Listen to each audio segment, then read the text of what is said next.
So a few weeks ago, I filed a case with the Utah Supreme Court challenging the right of association of the Republican Party to pick their candidate. When I went to convention, I got 68% of the vote. The party says if you get over 60%, you go straight to the general election. Of course, we have SB 54, which allows a person to get into a primary with getting signatures, 28,000 signatures.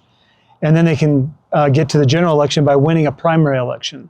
We've never had an incumbent governor in the history of the state of Utah that failed to get at least the 40% required to force a primary until this convention. So that creates a dilemma. Even though Spencer Cox may argue that he has a right to a primary, I have a right to bypass that primary and go straight to the general election. That's the contention. The Supreme Court of Utah didn't hear the case. They just kicked it out, dismissed it. So we're on to the federal Supreme Court. And I've got a press release that you've probably already seen. I've got some media that's going to be coming out talking about this. And I really want people to understand this is not trivial to me. This is not a small matter.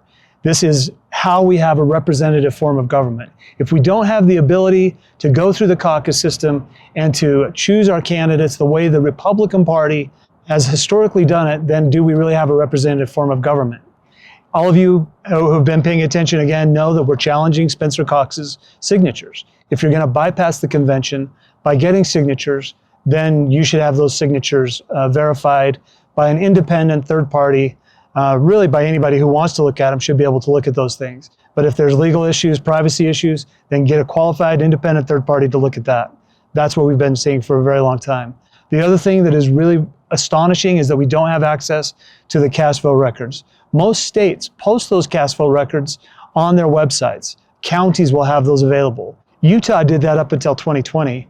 And when we started asking for cast vote records and things like that to verify the 2020 election and showing that there were problems matching the cast vote records with the ballot images and with the voter rolls, rather than fixing the problems, they made a decision that we will never have access to the cast vote records again. Let's fix this. Let's really address this. I hate being in these legal battles. They're expensive. They take a lot of attention. They are divisive. But it's not going away until we get down to the heart of the matter, which is fair elections, honest elections, transparent elections. These elections belong to the people. They don't belong to the lieutenant governor. They don't belong to the legislature. They belong to you as the voter. And we've got to have those records. And that's really what this lawsuit is all about. I would love your support in this. We're spending a great deal of money on attorneys. We're pushing these things forward. We've got several other lawsuits related to this, and we're going to continue to fight. And if you have questions, please go to my website, Lyman for Utah. That's FOR, lymanforutah.com. We'll try to keep people apprised of what's happening there. But more than anything, we want people to wake up to the fact that there are some serious problems and that we are willing to fight.